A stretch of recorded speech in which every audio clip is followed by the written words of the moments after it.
Why I failed at SEO.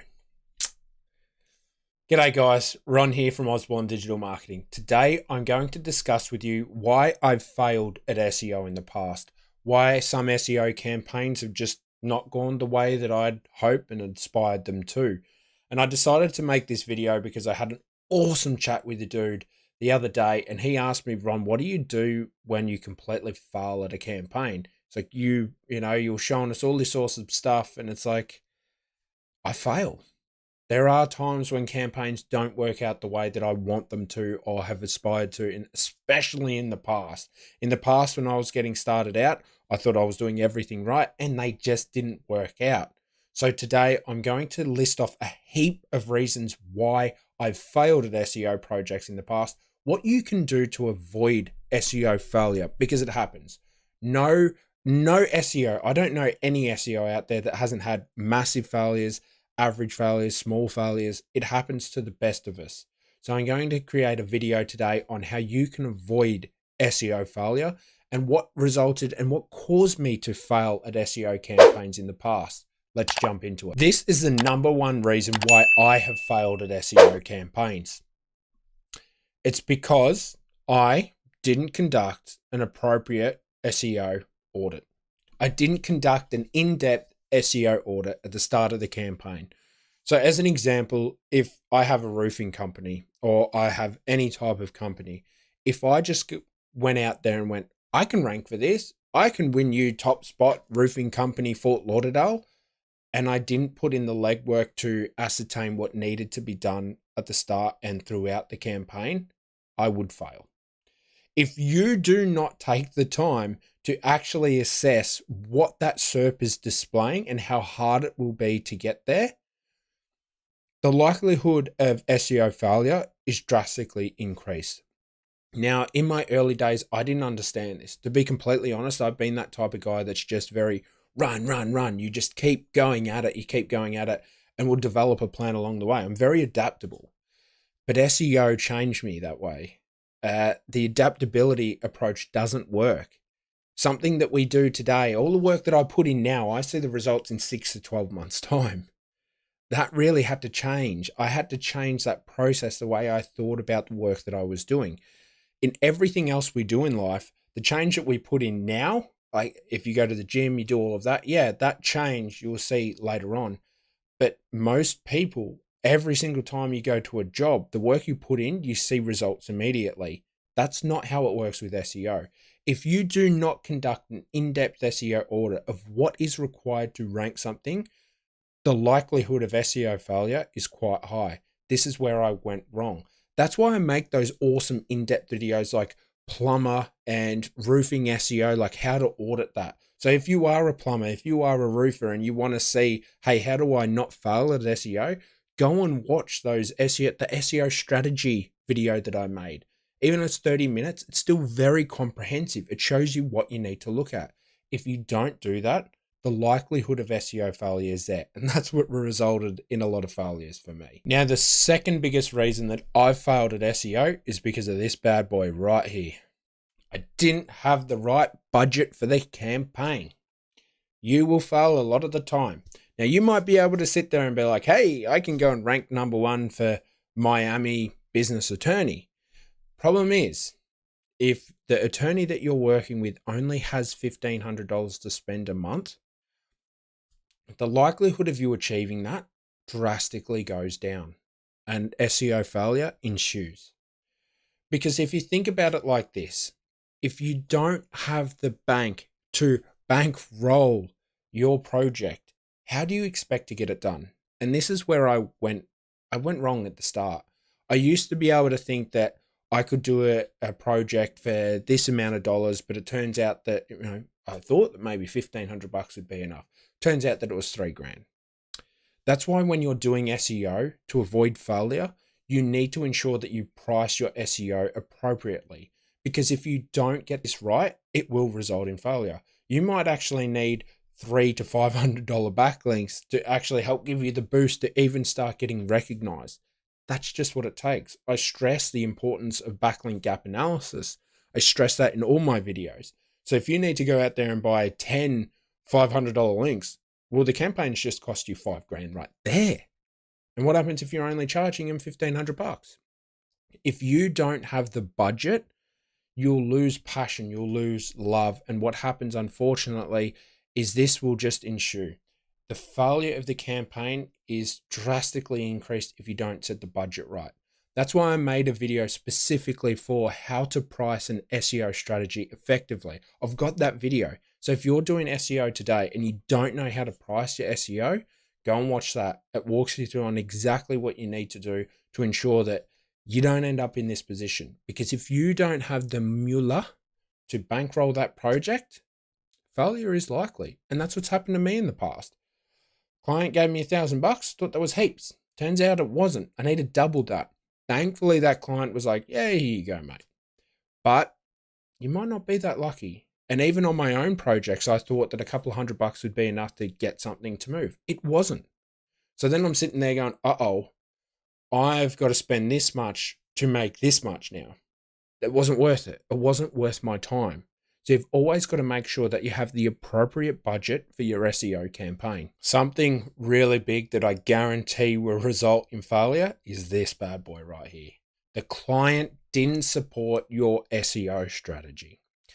Now, if your client is not on board with your SEO strategy, unfortunately, the likelihood that it will fail drastically goes up. So as an example of this will be, hey, I want to go after these keywords, Ron. This is the keywords that make me money. No worries, mate. Let's go after it. We create the strategy. We conduct the in-depth audit. We have the right budget. We're going after this. All right, this is what we're going after, mate. Oh, Ron, I know we're 3 months into the campaign, but we've just started adding this service. Can we move the focus from this to this? The client has to support the SEO strategy you put in place from day one. And you have to stress that to them. If you do not sit there and say, hey, this is how it's going to work, I need to be in complete and utter full control of this. It doesn't mean that you get to do weird and wonderful things to their website, but you have to say to the client, mate, if this is a path you want to go down, this is how we make it work. Otherwise, failure is likely. Now, you will have clients that say, yes, this is exactly what I want. This is how I want to start it out, and it will change. And you have to be able to adapt to that. You're a business owner. That's just business. You need to ensure that you're looking after their needs. But at the end of the day, the SEO strategy is on you, and they need to be aware of that. If you need to do something new and change something and make adjustments, like you're ranking for this, your strategy set up for this keyword, they introduce this keyword, hey, why not do both? Tell them, okay, well, to make this happen over here, we need to charge more, mate. You can do that. But if your client is not on board with your SEO strategy, it can get painful. Something that I recommend is when you're working with a client for SEO is make sure you price everything in a white hat approach. So not even buying the links. How much would it cost for you to hire a VA to then go out there and get the links? That's how you should be looking at pricing your structures, because you want to make sure that at the end of the day, you do everything white hat. That's the most expensive option, but it's the best option. It is the best option. White hat is the best option. But if you go somewhere in the middle, you want to make sure that the client's happy with that. Because if the client says, mate, I have $1,000, but I'm willing for you to do some gray hat stuff to get us there. Hey, I can move the needle a lot quicker with black hat tactics. But do not sit there and say it's my fault that it didn't work out in the long run because we didn't implement white hat strategy. That will happen from time to time. So when you are onboarding your client, how do you want this run, mate? What are you comfortable with this, and this? This is your budget. This is what I think I can do with this. You need to cover all of those bases. You need to have the client on board with your SEO strategy, because failure with SEO is very, very high if the client is not on board and does not listen to what you have to say, have to implement. You need to ensure that you're across it on absolutely everything with the client. This is a huge reason that campaigns will go down the toilet, is because the client's not on board with what you're doing. Now, another reason things have failed for me is because of this. I didn't commit to the SEO project. Now, this is the honest truth. So what happened with me was I decided to go after a particular industry, a particular keyword, all of my own stuff. And I stopped committing. I gave up on it. We got some extra stuff in. I tried to do it all myself and it just didn't work out the way that I wanted it to. And I gave up. If I had have kept pushing, kept going after it, the likelihood that I would have achieved success would have gone well up. But, it just covers itself now. So it's nothing worth bragging about. This is what happens if you don't commit to an SEO project. I know it sounds generic and it kind of is generic advice, but sometimes we all need to hear it. You need to commit to the campaign. If you audit it, you're on board with the client, everyone's just sweet, you got the budget, but you don't commit to it. You're late to put things up. You don't put up the posts that you need to. You don't do the stuff you need to do. And the project is likely to fail. And honestly, the biggest thing that I see a lot of blokes and girls failing with is honestly the fact that they just don't commit to the strategy that they've created. And especially with the client as well. If the client's late, they're slow to get things done, that can result in SEO failure. And the final reason that I've failed at SEO is because sometimes SEO just doesn't work. You can do everything right and sometimes it just won't work for you. Okay. If you're not up with the latest trends, like all this stuff coming out with Google AI and SGE and all this, it's a bit bananas. How do I absorb all of this information whilst running a business? That becomes hard. Sometimes SEO won't work. The strategies that you knew before, you'll put into place and it just won't work for you because Google's come out and said, hey mate, we're changing this. This is now different. That happens. That's SEO. That's business. The way you can avoid that is by just doing the best you absolutely can. Like all of these points above, I assure you, I guarantee you, if you put these things in place, the likelihood of your campaign success will drastically go up. If you just do these simple steps that I've got you listed above, failure rates for your SEO campaign is going to go drastically down. Because it is important to start on the right foot. You need to get off in the right way. But sometimes SEO doesn't work. Some clients won't benefit from SEO. They'll benefit more from perhaps Facebook ads. You need to understand that as an SEO guy. You don't want to sell everyone on SEO because if you sell everyone on SEO, it won't always work.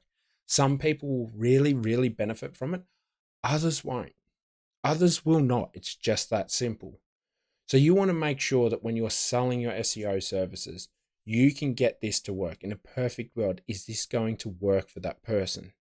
And then if Google does start changing its algorithm and you need to adapt and adjust, you can. But the thing is, you would have looked at it and gone, this is the right client. Now, the other thing is, make sure you work with the right client too. If you want to know how to ensure that you're working with a good client and avoid bad clients, jump over to my Ronald Osborne business coaching channel. That's where I walk you through how to actually identify and work with the best clients. Check out that video. I assure you it'll help you.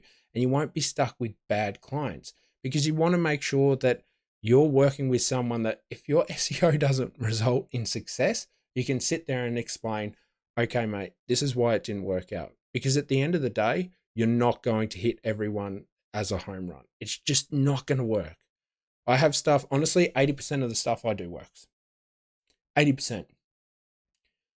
That's good. It's not great. It'd be awesome if 100% of the stuff I do works, but there are those things that don't always work. That's just SEO. But the stuff that works quadruples the stuff that fails. Everything in business, there'll be some success, there'll be some failures. And you just need to be willing to fail at SEO to ensure that you can find success. So I hope you've enjoyed this video. If I've explained to you how you can avoid, and now you know how to avoid SEO failure, make sure you like and subscribe, and I'll see you around. Cheers, guys.